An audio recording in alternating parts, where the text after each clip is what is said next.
Unsure of your dream? Study abroad destination? Clear your doubts. Videsh Consult. Call 9676502888. అంటే ఎన్నాళ్ళ నుంచో తెలుసున్న ఒక ఫ్రెండ్ని తను ఇప్పుడు సెలబ్రిటీగా ఇంటర్వ్యూలా తీసుకోవాలి అని అంటే ఒకలాంటి ఎక్సైట్మెంట్ ఉంది తెలుసా నిజంగా. ఎగ్జాక్ట్లీ నాకు కూడా ఏంటంటే 2008 నుంచి కలిసి వర్క్ చేశాం కదా, సో చాలా ఏళ్ళ నుంచి తెలిసిన ఒక ఫ్రెండ్ చాలా రోజుల తర్వాత కలిసే వరకల్లా ఫీల్.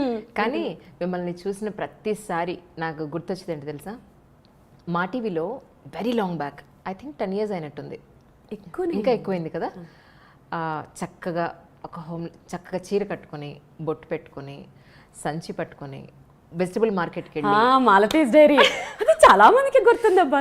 అసలు మిమ్మల్ని చూసిన వెంటనే అది ఖచ్చితంగా గుర్తు రావాల్సిందే, ఎవరికైనా సరే మా టీవీ చూసేవాళ్ళు ఖచ్చితంగా గుర్తు రావాల్సిందే. అలా ఉండిపోయింది మైండ్లో తెలుసా. అబ్బాయి ఎంత చక్కగా ఉంది తిను అని అనిపించింది. అంత మంచి ఆపర్చునిటీ నాకు రాలేదు అని అక్కడ. ఏంటి అసలు ఈ వీణావాణి గురించి తెలుసుకోవడానికి ముందు ఈ ఫస్ట్ కెరీర్ ఎలా స్టార్ట్ అయింది, అసలు ఎక్కడి వారు మీరు, ఏం చదువుకున్నారు? నాకు తెలుసు, వ్యూయర్స్ కోసం చెప్పండి. ఈస్ట్ గోదావరి నందంపూడిలో పుట్టాను నేను. 8th class వరకు కూడా అన్నిట్లో ఫస్టే, అసలు స్కూల్ ఫస్ట్, అసలు ఆటలు పాటలు అన్నిట్లో టాపర్. సడన్గా అప్పుడు 8th standardలో అనుకుంటా ఈటీవీ ఏవో స్టార్ట్ అయినట్లునే, 8thలోనూ 9thలోనూ. అప్పుడు సుమక్క, ఝాన్సీ గారు వీళ్ళందరూ అసలు ఇళ్ళల్లో ఆరాధ్య దైవాలు అందరికీ. వీళ్ళందరూ పొగొడుతుంటే ఆబ్వియస్లీ ఎలా ఉంటుందంటే, ఇప్పుడు మనం అన్నిట్లో టాప్ ఉంటే అందరూ మనల్ని మెచ్చుకోవాలి, అందరూ మన వైపే చూడాలనిపిస్తుంది కదా. మేబీ ఆ టెన్షన్ కోరుకున్నానేమో తెలియదు.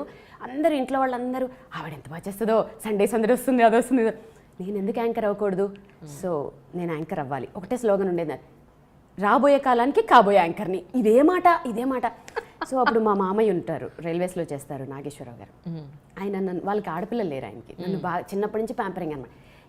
ఇది యాంకరింగ్ అంటుందని చెప్పి లోకల్ సిటీ కేబుల్లో ఎండి మధు అంకుల్ ప్లస్ అక్కడ నటరాజన్ అని న్యూస్ ఇన్ఛార్జ్, సో వాళ్ళ దగ్గర తీసుకుపోయి ఎలాగైనా తెలీదు మా అమ్మాయిని యాంకర్ చేయాలి అని చెప్పి పెట్టారు.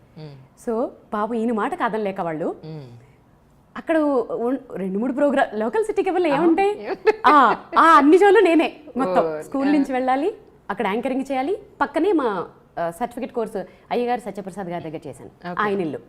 సో మేకప్ ఏముంటుంది, జస్ట్ లిప్స్టికేగా తుడిచేసుకుని వెళ్ళిపోవాలి. మళ్ళీ ఆంటీ ఉండేది, తుడుచుకో మేకప్ తుడుచుకో, క్లాస్ స్టార్ట్ అయింది రా తొందరగానే.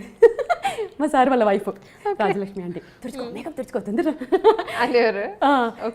క్లాస్ అటెండ్ అయ్యి అన్ని సైకిల్ మీదే. అసలు ఎంత ఇప్పుడు తలుచుకుంటూ అనిపిస్తుంది, అబ్బో ఎంత కష్టపడ్డాను, ఎంత లాంగ్ అయినా సైక్లింగ్ చేసుకుంటూ వెళ్ళి అలా స్టార్ట్ అయిన కెరీర్. ఆ యాంకరింగ్ అక్కడ ఉండే ఆ పునాదులు ఇక్కడ శాటిలైట్ ఛానల్స్లో చేయడానికి చాలా హెల్ప్ఫుల్ అయిపోయాయి.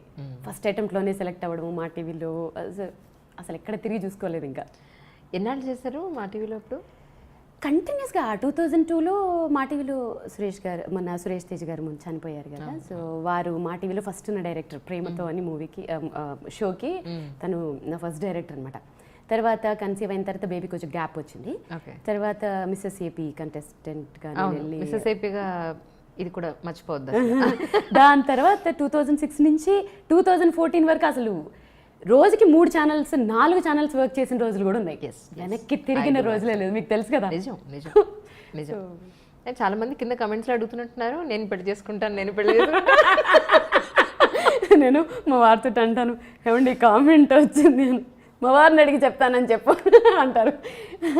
సో అదంతా అభిమానం ఉంటుంది అంతే. కానీ నిజంగా చక్కగా ఈ రోజుల్లో అంత జుట్టు ఎక్కడ చూస్తున్నాం, ఎక్కడైనా కనపడుతుందా? ఈవెన్ నాతో కనిపించదు. పెళ్ళి పిల్లలు అయిపోయిన తర్వాత ఆ జుట్టు కనపట్టలేదు, ఈ లుక్ కనపట్టలేదు.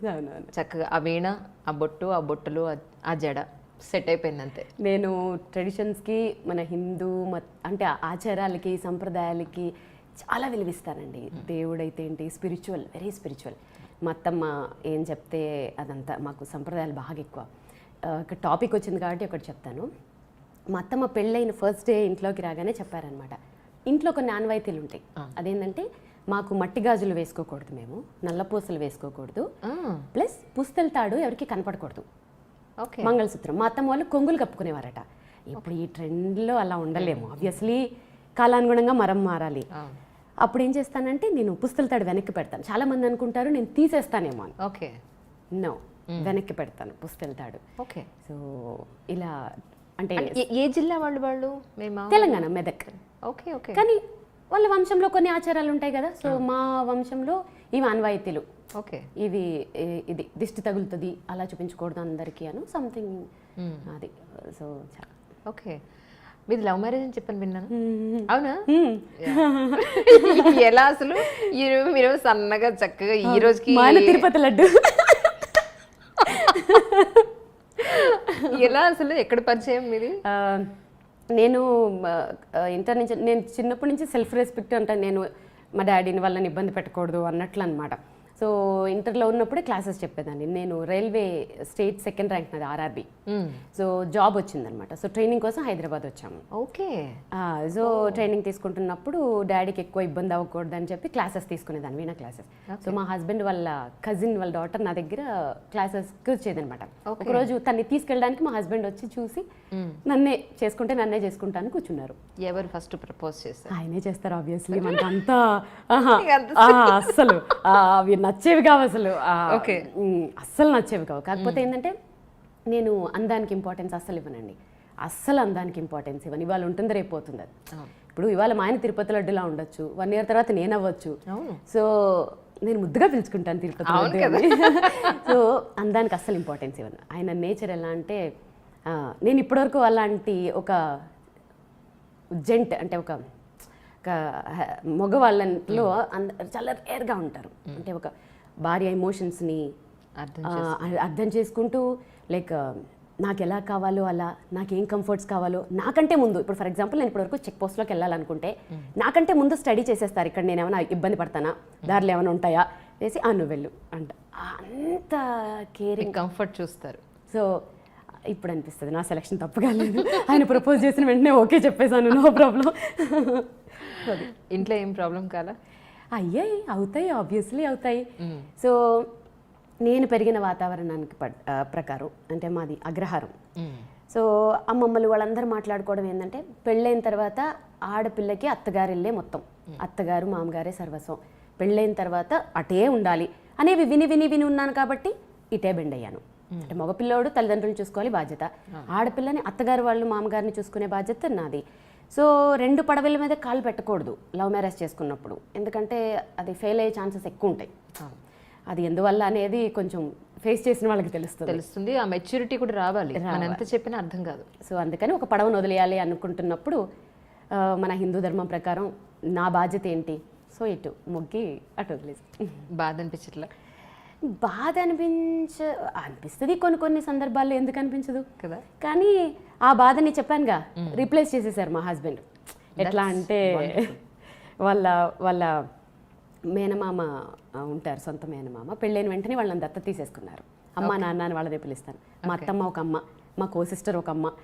ఇంతమంది నన్ను ప్యాంపర్ చేసి చూసుకుంటున్నప్పుడు, ఇంత బాగా చూసుకుంటున్నప్పుడు కెరీర్ మీదే కాన్సన్ట్రేషన్ చేసాం. ఇంకా వెనక్కి తిరిగి చూసుకోలేదు. పాప ఇంకా అవన్నీ పెట్టుకుంటే ముందుకెళ్ళలేం.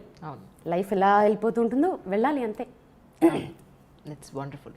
కానీ అప్పటి నుంచి వీణలో మీకు బాగా అనుభవం ఉంది యాక్చువల్లీ, చిన్నప్పటి నుంచే. కానీ ఎక్కువ అవేర్నెస్ వచ్చింది ప్రజల్లో, శ్రీవాణి వీణ వాయిస్తారు, లేదంటే ఇప్పుడు ఇన్ని మూవీస్కి చేశారు, ఆ లిస్ట్ మనం నెక్స్ట్ క్వశ్చన్లో తీసుకుందాం.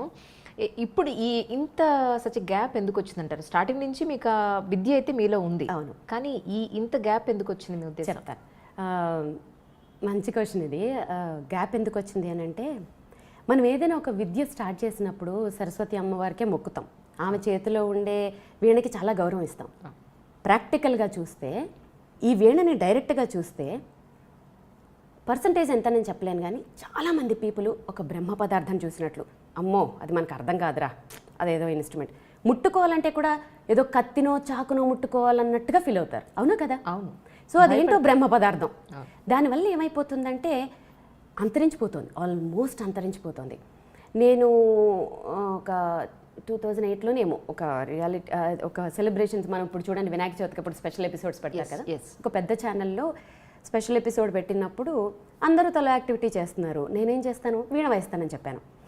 సో డైరెక్టర్ గారు కూడా నా మీద అప్పటికి ఆయన పాపం విముఖంగానే ఏం వీణ ఎవరు వింటారు అనుకుని నా మీద గౌరవంతో సరేనండి మేడం తెచ్చుకోండి అన్నారు. ఓకే.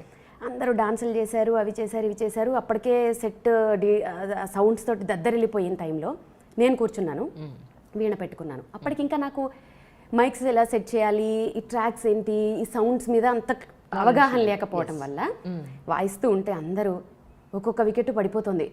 అమ్మో ఇవిడు ఎప్పుడు ఆపేస్తుందని కొంతమంది, నా మీద ప్రేమతో కొంచెం ఇలా అనేవాళ్ళు కొంతమంది. వాళ్ళ మొహాలన్నీ నాకు అర్థమై ఎక్కువ ఇబ్బంది పెట్టకూడదని ఆపేశాను. అలాంటివి ఎన్ని ఫేస్ చేశానో నేనైతే. అసలు ఇంట్రెస్టే ఉండేది కదా ఎవరికి. వీణ అంటే ఎవరు వింటారు, వింటే కదా మనం వాయిస్తాం. అందువల్ల నేనే ఏదో డిప్లొమాలు చేసుకోవడము, ఇంట్లో వాయించుకోవడం, మా ఆయన దగ్గర వాయించుకోవడము, ఏదో ఇంట్లో ఎవరైనా వస్తున్నప్పుడు వాయించుకోవడం, ఇంతే. ఎవరైనా ఎంకరేజ్ చేస్తే వాయిస్తాము. పిల్లలు కూడా మీరు నమ్మరు, ఒక 3 years బ్యాక్ కూడా ఎవరినైనా పిలిచి వాయిస్తా ఉంటే, చీ ఇది ముసలాళ్ళు వాయిస్తారు, నేను కీబోర్డ్ వాయిస్తాననేవాడు, ఒకడు గిటార్ వాయిస్తాననేవాడు. అయ్యయ్యో ఏంటిది అని. నో, మా హస్బెండ్ తోటి ఏందండి ఇది, ఎన్నేళ్ళు కష్టపడి ప్రాక్టీస్ చేశాను, ఇది ఇంతేనా అంటే అప్పుడు మా హస్బెండ్ చెప్పారు, వీణ అనేది నా దృష్టిలో కూడా బాబాయ్ చాలా కష్టమైనది. ఆ ఫీలింగ్ పోగొట్టే, అంటే సింప్లిఫై చెయ్యి. వాళ్ళకి అర్థం కానిది వాయిస్తే కదా వాళ్ళు భయపడతారు, వాళ్ళకి అర్థమైంది వాయించు అనేవరకల్లా అప్పుడు ఒక థాట్ వచ్చి సినిమా పాటలు. అంటే ఇక్కడ ఒకటి, నేనేం పెద్ద ఘనకార్యం ఏదో చేశానని కాదు, మన పూర్వీకులు అంటే మహానుభావులు చిట్టిబాబు గారు, కొనుక్కుడు వైద్యనాథ్ గారు మీరు చూసినట్లయితే వారు కూడా ఇలాంటి ఒక ఎక్స్పెరిమెంటే చేశారు. అంటే మధ్య మధ్యలో కచేరీలు చేస్తూ మధ్యలో సినిమా పాటలు వాయించేవారు. సో ఇంకా వారు చేసిన ఆ ప్రయత్నాల వల్లే కొన్ని ఇన్స్ట్రుమెంట్స్ ఇంకా ఇప్పుడు బతుకున్నాయనే అనుకోవాలి. అప్పటికి ట్రెండ్కి తగ్గట్టు వాళ్ళు చేశారు, వాళ్ళని ఫాలో అవుతూ ఏదో చిన్నగా స్టూడెంట్ని కాబట్టి ఇప్పుడు ట్రెండ్ని అట్రాక్ట్ చేయడానికి కొత్త కొత్త ఎక్స్పెరిమెంట్లు చేస్తూ నా వీణని నెక్స్ట్ జనరేషన్కి తగ్గట్టుగా మేకప్ చేసి మీరు ఇప్పుడు చూసినట్లయితే నా వీణలు చాలా స్టైలిష్గా ఉంటాయి. సో నెక్స్ట్ జనరేషన్ అట్రాక్ట్ చేయడానికి చేసిన ప్రయత్నాల్లో కొంచెం సక్సెస్ అయ్యాను, సోషల్ మీడియా పుణ్యమాని. ఓకే.